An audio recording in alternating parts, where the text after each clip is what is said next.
Welcome back to Mission Ready, the VA Disability Podcast, where we break down the complicated VA claims process, one conversation at a time. I'm your host, Dr. Marshall Bahr, physician, disabled combat veteran, and founder of Xterra Health. We have a returning guest, Alicia Gomez, one of our excellent mental health providers. Today we are talking about a very popular topic, how tinnitus can cause or aggravate anxiety and depression. Yeah. And how we get that service connected. So if you are one of the millions out there of veterans who this commonly occurs to, this is an episode for you that you want to tune into. It's good to have you back, Allie. Great to be here. Thanks. I think we jump right into it. Yeah. So let's start with, what is tinnitus and what is its impact that leads to anxiety and depression? So I'll lead it out, from a medical standpoint. So tinnitus is just a fancy medical word for ringing in the ears. Very, very common. Actually, it is the most commonly connected, service-connected disability for any veteran. So it's probably the number one. It's a purely subjective diagnosis. So you can't measure how bad or how little someone's ears ring. It's not like hearing loss. You either have it or you don't. You either hear it or you don't. I have tinnitus, but for me, it's just high-pitched rings, and then it flares up and becomes even higher pitched. Some people, it's a whooshing. Some people, it's a buzzing. For me, it's just become the soundtrack of my life. So, and for a lot of other people, it has done the same thing too. And you don't have to be a combat vet to have this happen to you. Any noise exposure environments. So it doesn't have to be just, guns, weapons, explosions. It could be on the flight line. It can be next to generators, any engine room of a sub. What is some of the symptoms of tinnitus that can lead to some of the mental health issues that we're here for? You said it, the ringing in the ears. I've had veterans describe it to me as it's kind of like someone's just screaming in your ears all the time. So that constant noise, that constant ringing causes them to feel anxious because they can't keep up with conversations. They have a hard time hearing things. They can't follow what's happening. If they're in a restaurant or a noisy environment, it's too much going on and they can't hear, so they just shut down. And it also leads to some depression, because they are feeling more isolated because they can't get out and about. They can't do what they want to do. They can't keep up with things. They can't engage with family or friends like they used to because it's so annoying and so hard, more of an annoying. It can be debilitating. They can't hear. Often it also leads to issues with sleep because, 3 o'clock in the morning, there it is, that ringing in your ears again. They can't sleep, and then not sleeping exacerbates mental health issues. It makes you more anxious the next day, more depressed the next day. So it's a vicious cycle. Tinnitus and sleep. Yeah. That's a big one, right? It's a big one. Tinnitus, a lot of people complain that they're not able to sleep because that's constant noise. And that lack of sleep leads to chronic fatigue the next day. If you don't get enough sleep is key. If you don't get enough sleep, it can lead to all kinds of issues for mental health. How many hours are these vets telling you they're sleeping because of this? 2-3 hours a night, or they'll sleep gosh. 2 hours, they'll wake up, be up for several hours, and then, go to sleep for another hour or two. I feel like we could do a whole episode on insomnia from tinnitus. Absolutely. And that is actually another common one, is insomnia secondary to tinnitus. Wow. They're not getting much sleep. And when you don't get enough sleep, you're... So is it issues falling asleep or staying asleep? Both. Okay. A lot of them can't fall asleep because of the noise, or when they finally do fall asleep, they wake up because they hear the ringing, and then they start having racing thoughts because it's the middle of the night, and they're, you're thinking of all these things that happen, and that not going back to sleep. And then the next day, you're not well rested. I mean, I have to fall asleep with the TV on because the ringing is all the time. People always have white noise, fans, TV. It drives my wife crazy too because she just wants to be quiet, right? Sure. So I sympathize with these vets because, it's a real problem. Yeah. So if you're not getting enough sleep, that exacerbates all kinds of other mental health issues, the following day. Yeah. So that's going to affect both anxiety and depression? Oh, sure. Yeah. I mean, if you're tired, you're going to be more irritable. You're going to have, a lower mood. It's going to make, you're not going to be thinking as clearly as you normally would be. So it definitely affects all those things. With the anxiety and depression, when you're seeing them, are you also evaluating the level of severity of, how it's affecting them? Yeah. I want to see if it's, how severe is it? How many areas of their life are impacted by the severity of their symptoms? it's just an annoying thing that's just in the background that you've gotten, kind of, it's the soundtrack to your life. It's there. I'm dealing with it. Have you seen people like with panic attacks because of this? Absolutely. Really? People do have Wow. panic attacks. They just get so overwhelmed. It's really overwhelming. It can be, it's really emotionally overwhelming. It's taxing. What about suicidal ideation, like thoughts of hurting themselves? Yeah. It's got to that point for some vets. I have had actually quite a few that have had that have been hospitalized for suicidal ideation as a result of they wanted to stop. Also, a lot of substance abuse because they're self-medicating. They just wanted to stop. They wanted to. That's common. The ringing is going, and they are anxious. They're stressed. They're depressed. They want to make it go away. And not to make it more depressing, but the fact is, tinnitus never gets better. Yeah. It's only going to get worse. So that's a hard pill to swallow for a lot of veterans because, once you have it, it's permanent. Yeah. And it's total, really. I mean, it's permanent total. The VA will only get you 10% for tinnitus, but it is a very debilitating condition if it's really bad for you. One of the big reasons for causation, which is that magic word the VA loves, is that tinnitus, it causes essentially overstimulation, cognitive overstimulation, and then that leads to, fatigue, mental fatigue. Yeah. And that's where you start seeing the mood changes, correct? Oh, definitely. Yeah. What are some of when you get a veteran coming to you, what are some of the things you're seeing, that are making you say, yeah, this is probably from your tinnitus? They're constantly on edge. They feel like they're just constantly, keyed up and on edge because it's just so much stimulation happening all the time. So anxiety about that, anxiety about a big one is social situations. They feel like they can't keep up like they used to. They've stopped calling back their friends. They've stopped getting together at family events because they can't keep up. They can't hear. They're not able to keep up with conversations, and they keep saying what, and then they feel like it's a perception. They feel like they're being annoying by asking what so much, and then they feel gosh, yeah. I mean, anxious about that, depressed about that. COVID was probably the worst thing for anyone with tinnitus or hearing loss. I mean, you put a mask on someone's face, and I'm ringing all the time, so I'm looking at your lips moving. I'm reading, so I can see what you're articulating to me. When you put a mask on that, game over. I was asking what all the time, and I can see how it can drive you crazy, ramp up your stress, and make you anxious. On top of that, then you end up just giving up. I don't want to do this anymore. I can't keep up, so I'm just going to stay at home, which then leads to isolation and leads to depression. So it's a really vicious cycle. Is this a common one you see, or is this more uncommon? This is most definitely the most common thing that I see. This is probably the number one letter that I write for is anxiety and or depression. Secondary to tinnitus. So how are they coming to you? Are they coming to you because it's a first-time claim, or are they coming because they filed for anxiety, depression, it was denied? Often it's been denied, and they're oftentimes not making the connection that it is caused by their tinnitus. Sometimes they're trying to do it independently. Other times they've just filed it, and they didn't know didn't know how the process worked, and they're doing it on their own. But then they're coming back saying, if I didn't have this ringing in my ears, I wouldn't be feeling this way. Mm-hmm. That's kind of a key for me. If you take the tinnitus away, do you think you'd feel better? And almost all of them say yes. I mean, that's what's causing all of this. I didn't have this before I had the ringing in my ears. That's a good point too, right? Because the VA rating criteria, when they look at the handbook, the 38 CFR, they say either causation and or aggravation. So are you saying that if you have anxiety, a pre-existing anxiety, you can get service connected for that? Let's say you suffered with anxiety even before your time in the service. You get tinnitus. That's same for depression too, right?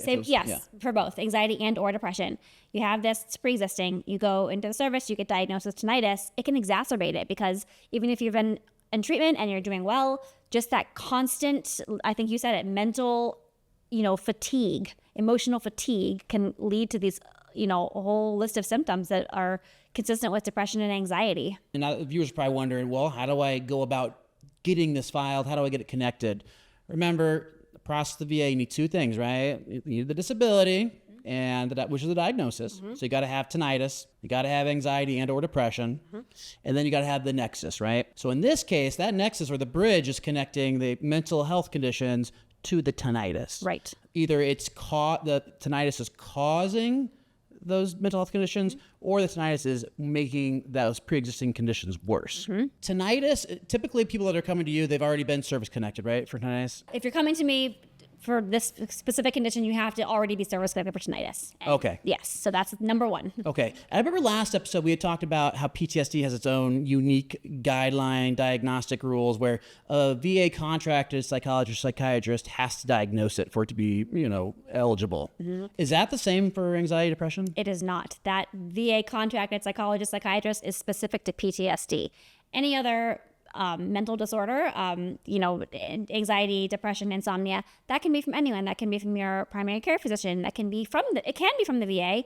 It can be from a licensed clinical professional counselor, a licensed clinical social worker. It doesn't have to be affiliated with the VA. It can be from a outpatient mental health center. So as long as you have the diagnosis, that will work. Okay, well then now they're going to be coming to you and saying, all right, well, I've got the diagnoses, right? I've got anxiety and depression, and I've got tinnitus.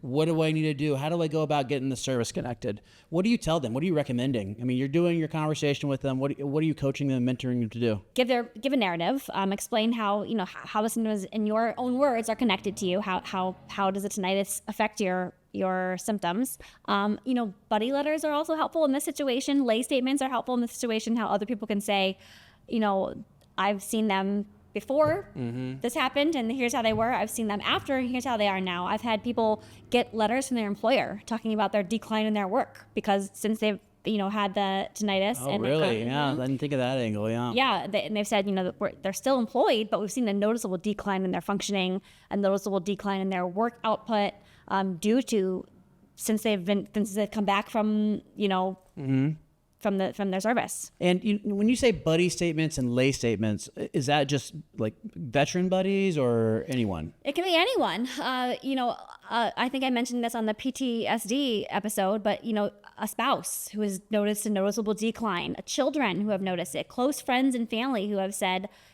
this is not how they were before. This, their anxiety is so much worse now, or they didn't have anxiety before, they weren't depressed before, but now it's much worse since this tinnitus. When you're looking on their medical charts and their records, what are you looking for to make that connection? Consistent reports of symptoms, so they're feeling keyed up on it. And they don't always necessarily go into their provider and say, the ringing in my ears is making me feel depressed. Sometimes they don't notice that right away. They'll get the symptom, they'll get the diagnoses independent and not put it together. So I often look for, was it around the same time? Did the depression and the anxiety start after they've had this diagnosis of tinnitus? Is it consistent? Are they consistently reporting, these things happening after their diagnosis of tinnitus? So consistency is key. That would be the main thing. Consistency and reporting the symptoms. And you're recommending they do personal statements too when they do a claim. What are you recommending they put into that personal statement? It's good to talk about how it's affecting you. Why is this affecting you in certain ways? Is it affecting your social life? Has it affected your personal relationships? Has it affected your ability to keep and maintain employment? That is actually really common. People have a hard time keeping employment. Much like we talked about in PTSD, this also can affect it. You're not able to keep up.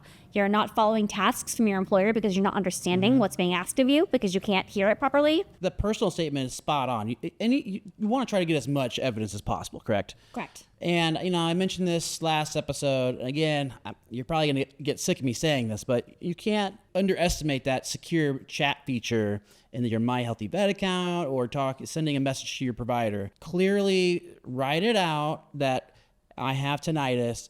I also have anxiety.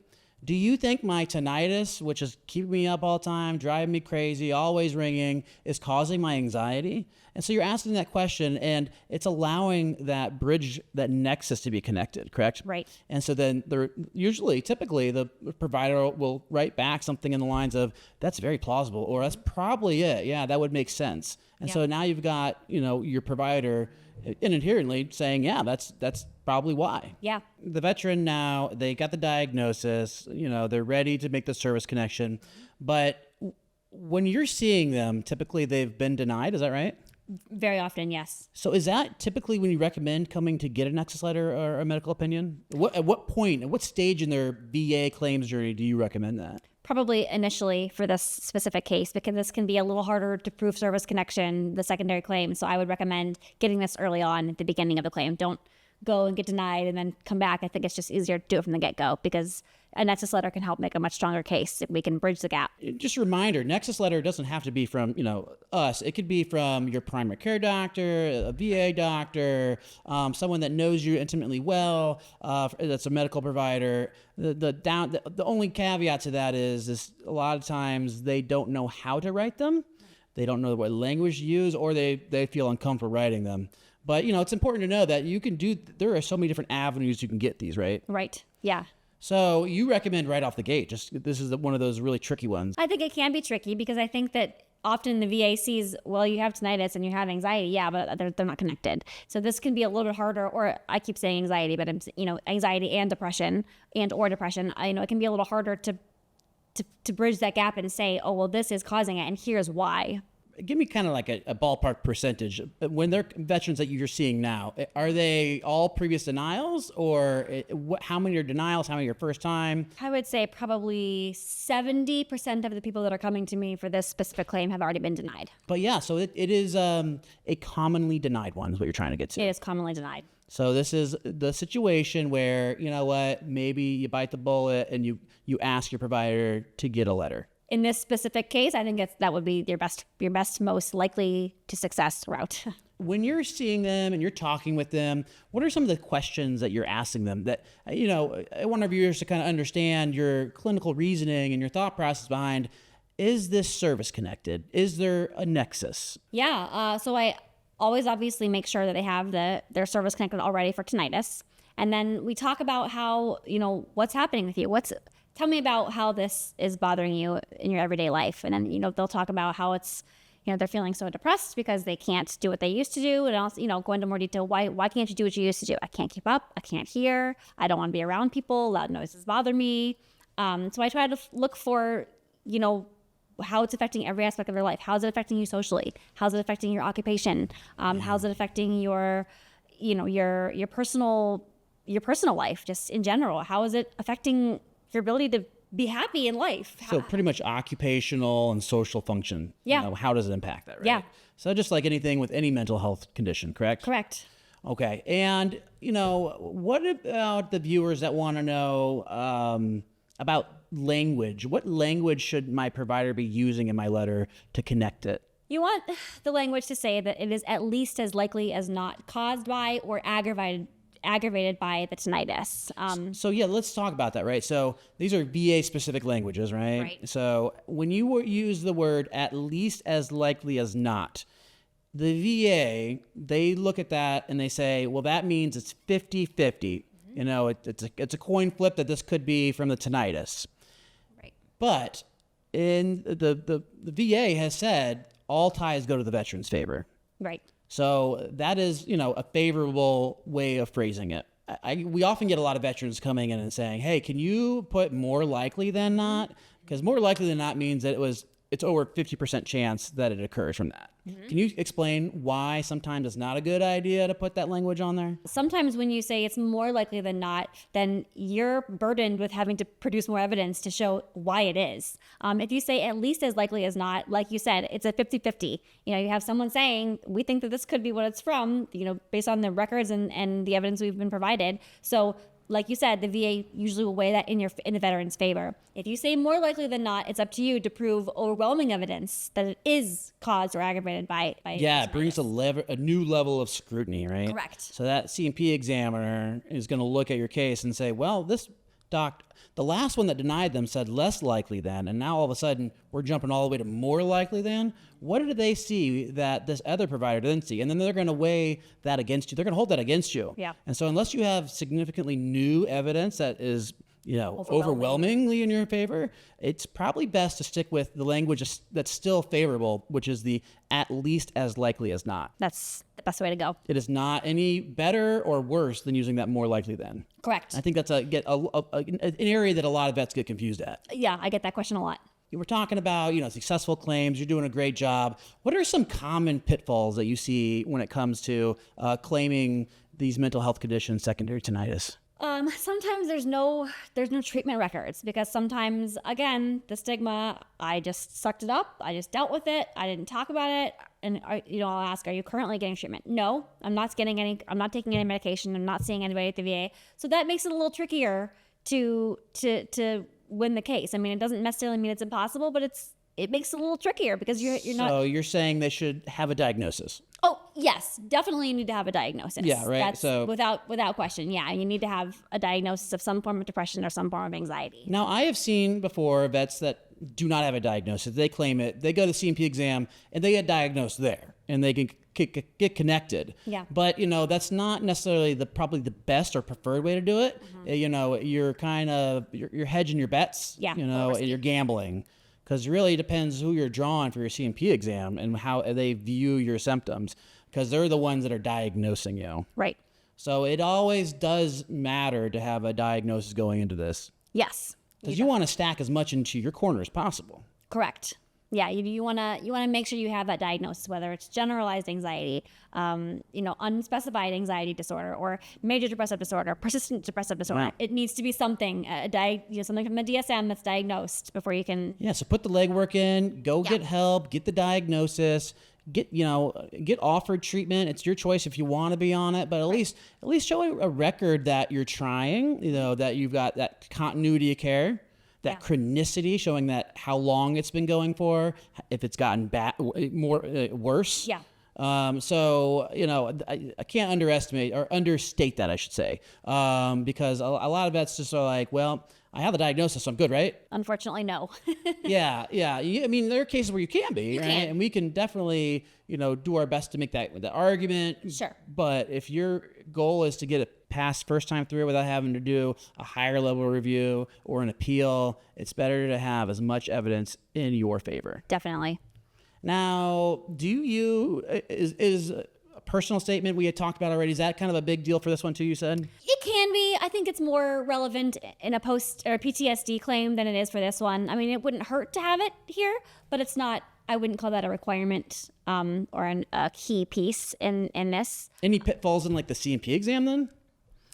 In terms of, like they're going to CMP exam. Is there anything that could trip them up or lead to not a service connection? if you're saying your anxiety is independent of the tinnitus. I mean, the question that I always ask everybody, if we took the tinnitus away, if the ringing stopped, do you think you would still be feeling this way? And if the answer is no, then it's secondary to that. Then it can be secondary to the tinnitus. That's a big question. So, but if you're saying that you're having anxiety, independent. Now, of course, like we talked about, it could be a pre-existing condition. So I guess I should rephrase that. If the tinnitus was taken away, would it be better? Do you have any anecdotal stories you could share with us and the viewers about maybe someone that had been denied and then you worked with them and they got approved? Yeah, I actually just heard back from someone that had been denied previously.